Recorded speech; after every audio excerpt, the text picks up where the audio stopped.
back up and tell me about this process. How does this even work? How does one find a cult deprogrammer? Who was this person? My mom's very creative and resourceful. I will give her that. I'm also the only child. So as soon as I kind of went off the deep end, like my family was going to do anything to help me and get me back. You know, she had even called rehabs, I think, and was like, I need to get this daughter, like my daughter, out of this environment. And it totally is comparable to a cult. So she did a lot of research, spoke to a lot of people. She did speak to cult deprogrammers. And I think that she knew the signs because my mom's from New York City originally. And I guess maybe like being in the city in the 70s, whatever, I think it was in the news then, like people talked about cults. She said EPS was one of them. I'm not totally familiar with cult history, even though I probably should be at this point, having kind of been in one. She sort of knew the signs. So she was not going to stop at anything. And she called a lot of people. And truthfully, Liz, she did not get positive feedback.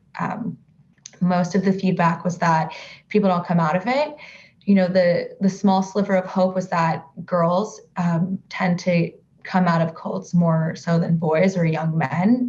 They also told her that the timeline is about 7 years from when brainwashing starts to be able to come out of it, which interestingly enough actually does fit into my timeline perfectly because I really didn't snap out of it until 2020. So we're talking about 2013 to 2020 that it was still like I was sort of fighting all of this. And she spoke with a lot of people. And another thing is that I never actually spoke to a cult deprogrammer. She's the one who did. And they gave her a lot of different mixed information. Some people said, don't communicate with me. Others said, yes, her to death.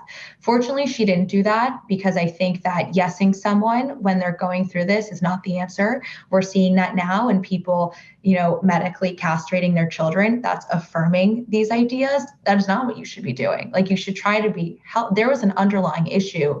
I was searching for something. Ultimately, now I realize, okay, I was very spiritually devoid. I'd grown up Christian, going to church, and then I went to school and immediately there's no room for God. I was really into the party culture, so I drank a lot. So I had to make a lot of life changes. I stopped drinking. I started to believe in God again in order to kind of break free of the chains of these ideologies. But a parent that's like, oh yes, honey, you're right. The patriarchy is destroying America and this country is horrific. Like, I'm just going to tell you yes. And you should be a vegan because of the environment and the world's ending in 12 years. Like, yes, it doesn't help. It just perpetuates the problem and then you stay stuck in it. So fortunately, my mom put her foot down and it was a big risk because I didn't talk to her for a while. Well, I mean, I think the word you used before, she sounds like an incredibly resourceful woman, but also a very loving mother. This is the definition of sacrificial love.